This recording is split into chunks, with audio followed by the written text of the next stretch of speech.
So let's open up with two swings, one with that good old weight shift and one with the more modern pressure shift to see what you need to do best to play your best golf. So let's go weight shift first. Oh, felt there was a lot going on there. Kind of rescued it a bit with my hands. Kind of not terrible, but it's out there.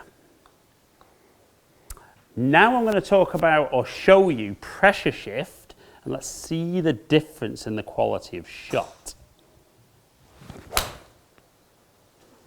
I mean, it just feels more powerful, more compressed, a much better shot, and all day long, that's kind of what I'm looking for.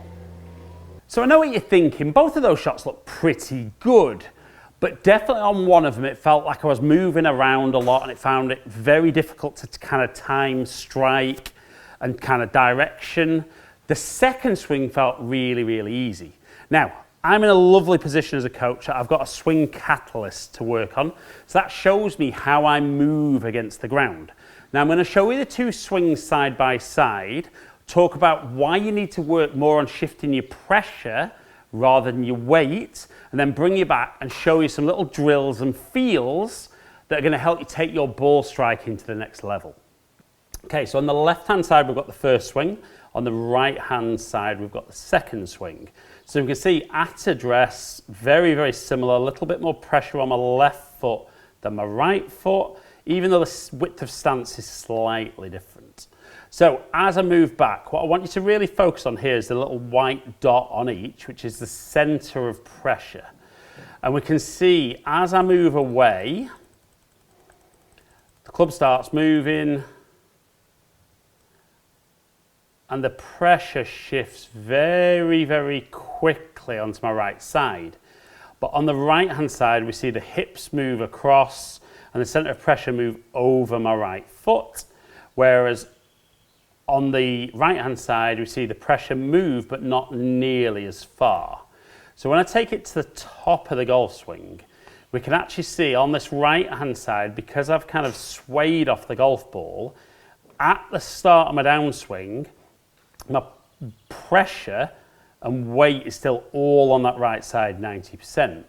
Whereas on the right-hand side, we can see the pressure's already started to shift more towards the target.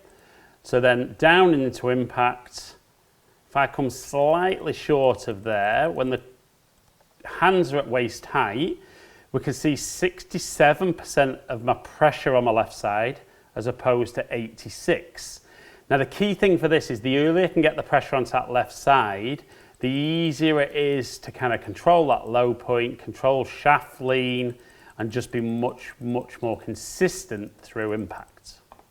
So when we're talking about weight shift and pressure shift, it's not exactly the same thing. And I want you to look at the golf swing face on as we're doing now, and I want you to think of the golf swing as a circle around your body.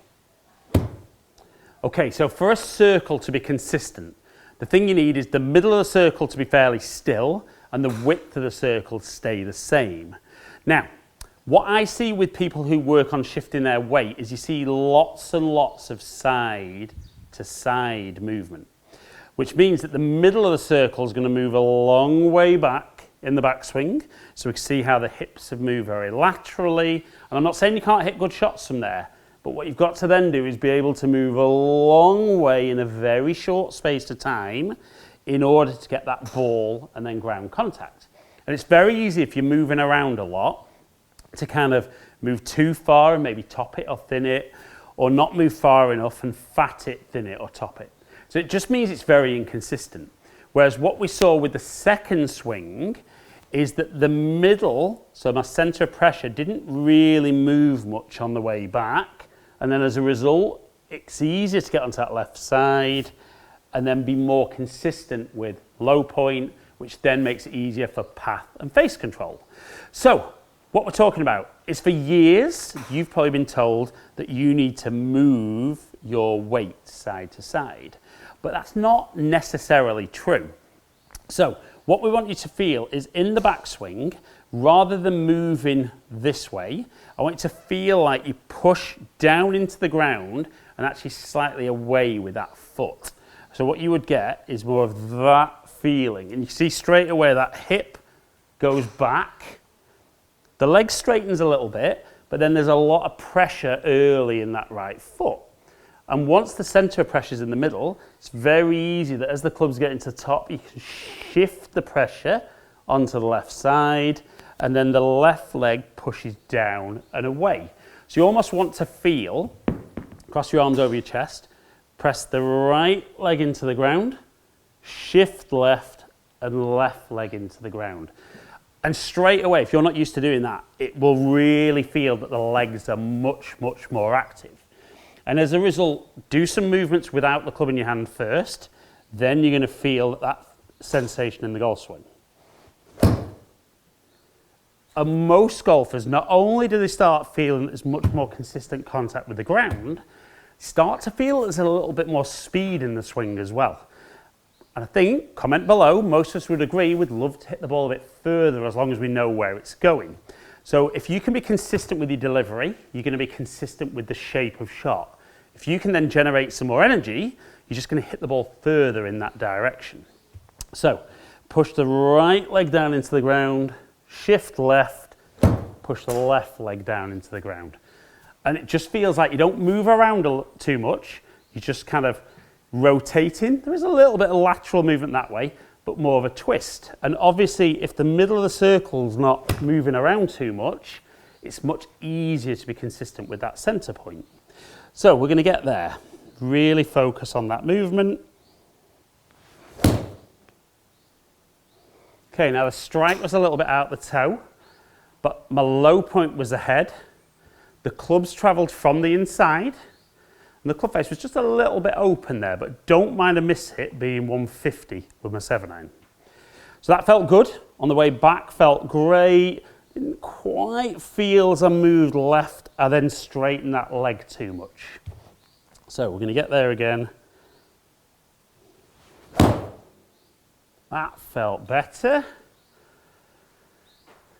Maybe still just a smidge out the toe, but lots of club head speed, low point ahead, face and path good, and again, maybe a slight miss strike being 150 yards. But definitely for me as a kid, and you know, like I said before, comment below, are you somebody who's struggled with swaying and sliding?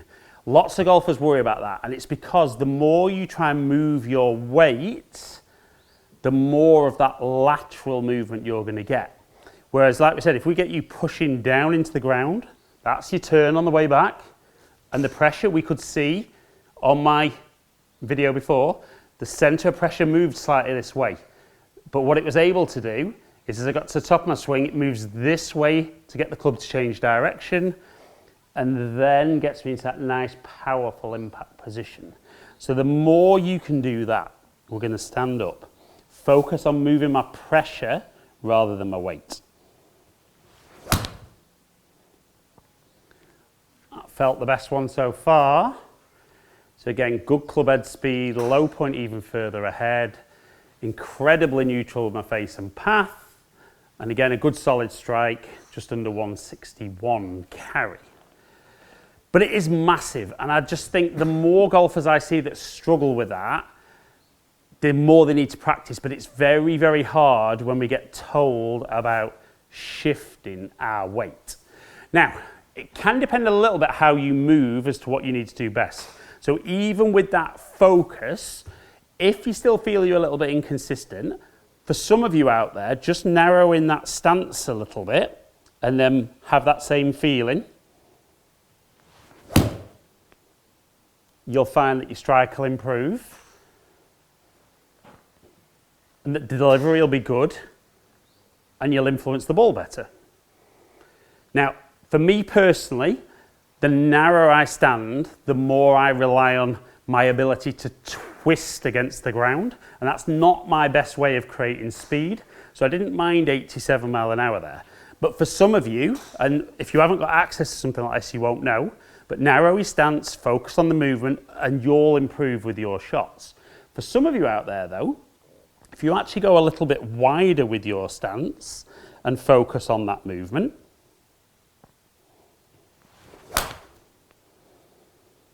straight away you'll see a little jump in club head speed.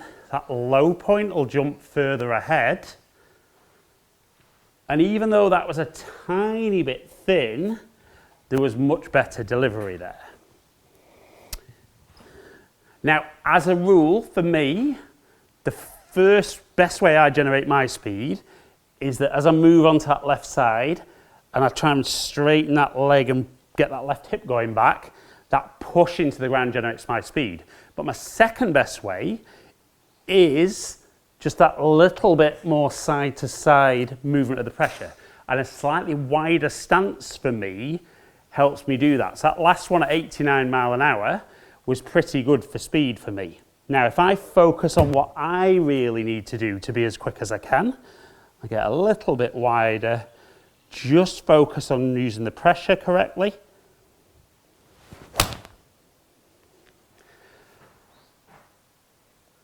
And there we see a big jump to 92 mile an hour, good strike, low point 1.6 inches ahead, carry near a 170 with lots and lots of control. So, for me personally, golfers could work far less on weight transfer and work far more on pressure shift. And if you get good with that pressure shift, it's much easier to control where the bottom of your golf swing is, and then maybe just playing around with the width of stance gives you more speed. Hopefully then more speed with more control gives you more of your perfect golf shots.